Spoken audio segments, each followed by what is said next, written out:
일본의 한 가정집 중학교 교사였던 이 남자는 한순간에 사라집니다. 이 남자는 평소에 주식 투자를 했다가 큰 손해를 보았는데요. 어느 날 갑자기 자취를 감춘 겁니다. 아내와 아들 2명을 두고 말이에요. 또 다른 지역 공공기관에서 일하던 한 남자가 또 사라지게 됩니다. 이 남자의 아버지는 아들이 돌아올 것을 기다리면서 월세도 같이 내주고 있습니다. 무슨 사고라도 당한 걸까요? 일본에서는 이와 같이 매년 10만 명의 사람이 사라지고 있다고 합니다. 범죄와 사망에 의한 실종의 경우도 있지만 대다수는 자신의 의지로 스스로 사라진 것이라고 하는데요. 현재 일본에서 어떤 일이 벌어지고 있는지 바로 말씀드리겠습니다.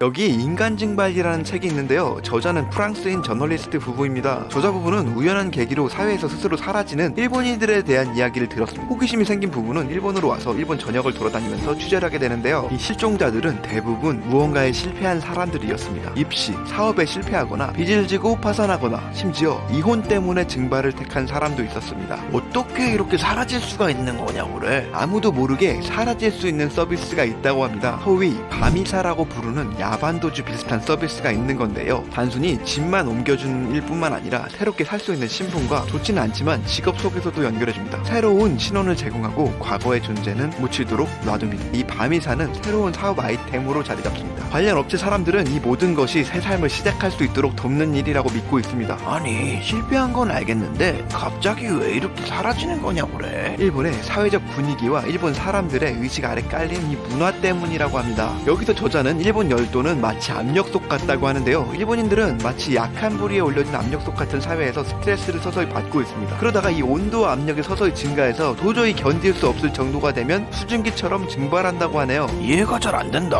네, 여기 일본인들의 마인드를 잘 설명한 책 국화와 칼을 보면 알 수 있습니다. 이 책은 2차 세계대전 태평양 전쟁 직후인 1946년에 발간된 책인데요. 미국의 입장에서 일본이 왜 전쟁을 일으켰지? 이해하기 어려웠고 막 반자의 어택, 카미카제 같은 자살 공격도 도저히 미국인의 시야에서는 이해하기 어려워가지고 일본 사람들의 이 마인드를 파악하기 위해서 만든 책입니다. 미국 전시정보국이 미군에게 매뉴얼로 배포할 목적으로 만든 책이거든요. 이 책을 보시면 일본인들은 넓은 의미에서 윗사람, 즉 조상, 부모, 교수, 일학 및 사회에게 빚을 지고 있다는 감정을 갖고 있다고 합니다. 이 빚은 체면과 관련된 문제고요. 대부분의 일본인들은 가능한 한 이 빚을 최대한 안 지려고 했습니다. 몸을 최대한 사리는 거죠. 이 지나가다가 옷깃만 스쳐도 스미마생이고요. 엘리베이터 내릴 때 민폐 안 끼치려고 이 내리는 사람이 이 닫힌 버튼을 누르고 잽싸게 내린다고 하고요. 너무 피곤하죠. 근데 피곤해도 이걸 안 하면 안 된다는 그런 분위기가 사회 전반적으로 있는 거죠. 남의 눈을 끊임없이 의식하게 됩니다. 이렇게 사회에 빚을 진 상태에서 자신의 역할이나 자리를 제대로 지키지 못했다는 마음이 들면 아주 큰 잘못을 했다고 느끼는데요. 이때 바로 칼이 등장하게 됩니다. 전통적인 일본 사회에서는 이럴 경우 명예와 체면을 심각하게 손상시켰다고 생각해서 할복과 같은 극단적인 선택을 하게 되는 거거든요.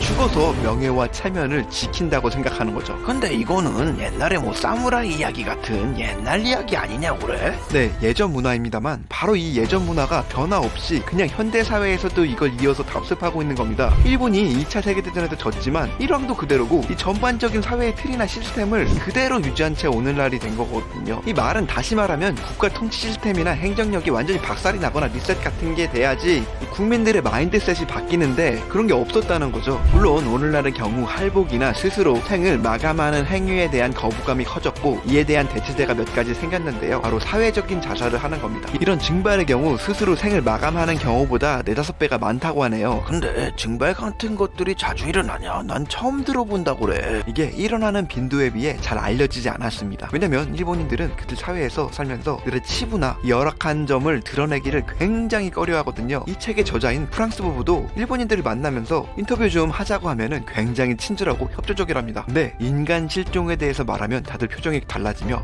이건 안 되겠다고 인터뷰 못 하겠다고 하는데요. 이들과의 인터뷰를 진행하기 위해 부른 통역사조차 이 핑계 저 핑계를 대가면서 펑크를 냈다고 합니다. 근데 잘 보면 이런 증발과 같은 일들이 매체와 미디어에도 숨어있긴 합니다. 2012년에 화차라는 영화가 국내에서 개봉하는데요. 이 영화에서 한 형사한테 의뢰로 사라진 약혼녀를 찾아달라고 합니다. 근데 이게 일본 소설이 원작이고요. 이 약혼녀는 증발한 거고 이 형사한테 의뢰해서 겨우겨우 찾은 약혼녀는 이 밤이사 서비스를 이용했는지 다른 사람으로 신분을 바꿔서 살고 있었습니다. 이런 영화도 있네요. 우리나라에서도 화제가 됐었던 영화 아무도 모른다입니다. 실화를 바탕으로 제작된 이 영화는 12살 장남을 비롯해서 5남매가 남겨져서 누구의 도움도 없이 스스로 살아가야 했던 이야기인데요. 아이들의 아빠는 진작에 증발했고 엄마마저 아이들을 놔둔 채 증발해서 나중에 경찰에 사실이 알려졌을 때는 5남매 중 14살의 첫째, 5살의 둘째, 3살의 넷째만 살고 나머지 셋째와 막내는 죽어서 풀숲에 눕거나 집 안에서 백골로 발견된 사건을 다룬 영화입니다. 아까 실패한 사람들이 증발한다고 말씀드렸는데요. 이 단순 실패 때문이 아니라 이 실패를 용인하지 않는 분위기 때문에 떠밀려서 증발하게 되는 거라고 하네요. 일본은 실패가 용납이 안 되고 패자부활전이 없는 사회라고 합니다. 우리나라의 경우 요새 취업이 안 되니까 대학교를 5년, 6년 다니는 게 기본이 됐습니다. 근데 일본은 슈카츠라고 4학년 때 취업이 확정되고 입사 내정자가 됩니다. 근데요, 이때를 놓치면 신입사원으로 취업을 못합니다. 취업을 제때 못하고 졸업하는 사람들을 기졸이라고 하는데요. 구글에 기졸이라고 치면 연관 검색으로 기졸은 인생 종료다 뭐 이런 말이 나올 정도로 취급이 좋지 않습니다. 일본은 졸업을 미루기도 힘들어요. 졸업하면 끝이에요. 이렇게 실패에 대한 패자부활전이 없습니다. 게다가 이 실패라는 게요, 자신이 의도하지 않고 자신의 잘못이 아니더라도 이 결과가 안 좋을 때도 있는데요. 이럴 때조차 스스로 자책하고 증발하게 됩니다. 그럼 이렇게 증발한 사람들은 어디로 가는 거냐고래. 이 여성은 카부키초로 갑니다. 클럽, 타바쿠라, 호스트, 파친코, 풍속점 등이 몰려있는 활락가인데요. 어른들의 거리라고도 하죠. 여성은 이곳의 한 가게에서 일하게 되는데 월급은 현금, 고용계약서는 없고 본명도 없고 새로 만들어진 가명도 안 씁니다. 이곳에서 만들어진 닉네임만 사용한다고 합니다. 어떻게 보면 이런 케이스는 잘 풀린 케이스고요. 대부분의 삶은 안 좋은 경우가 상당히 많습니다. 여기는 일본의 빈민가입니다. 존재하되 존재하지 않는 곳인데요. 일본의 치부죠. 일본 정부에서 해당 이름을 지도에서 없애버린 거죠. 도쿄의 사냐 지역이나 오사카의 가미가사키 지역인데요. 사냐라는 이름을 없애고 그냥 도쿄도 다이도구 니온츠즈미라고 씁니다. 증발자들은 이런 곳에서 하루하루 일용직으로 살아가거나요, 사람들이 꺼려하는 곳에서 살아가게 되는데요. 쓰나미와 원전 멜트다운을 겪은 후쿠시마의 경우 이 방사선 오염 제거에 투입되는 사람들의 수는 초반에는 5만 명 정도 되었지만 최근에는 7에서 8천 명 정도 된다고 하네요. 안전하다, 문제 없다 해도 이 근로자 중에서 방사능 피해 사례가 많이 나오니까 이 지원하는 사람이 확 줄었어요. 일손이 모자랍니다. 근데 여기에 증발한 사람들이 서류 없이 찾아와서 이 일을 하겠다고 하면 업체에서 거절할 이유가 없죠. 이렇게 이런 곳에서 방사능을 만지며 일하다가 고독사하는 경우도 많다고 합니다. 실제로 이곳은 후쿠시마 근처의 한 신사인데요. 가족이나 친구 없이 죽음을 맞은 사람들의 장례를 치러준다는데 그 숫자가 적지 않다고 합니다. 근데 남은 가족들은 어떻게 되냐고래? 이 남겨진 사람들은 고통 속에 머물고 있습니다. 이 남자는 어머니를 두고 사라집니다. 어머니가 탐정을 고용해서 살아있는지 생사 여부를 알려달라고 합니다. 탐정이 살아있다고 하고 어디 사는지 알려주겠다고 하자 남자의 어머니는 거절합니다. 그냥 어디 사는지는 알고 싶지 않고 살아있는 것만 알면 됐다고 합니다. 이렇게 그나마 생사 여부를 아는 경우는 운이 좋은 편입니다. 운이 나쁘게 사망 소식이 들려오면 유감이겠지만 사실 매우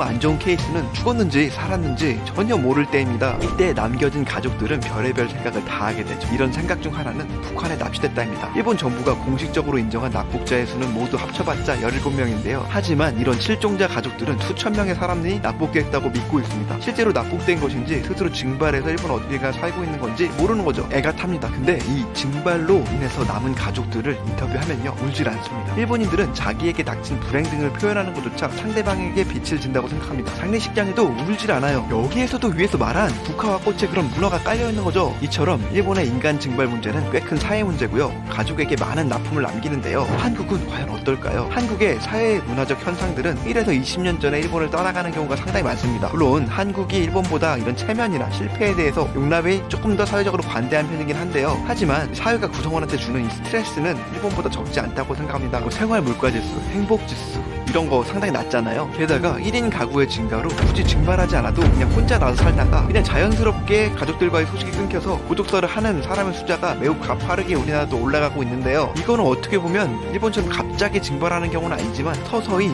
증발하는 케이스처럼 보이는데요. 우리는 과연 일본과 다른 길을 갈 수 있을까요?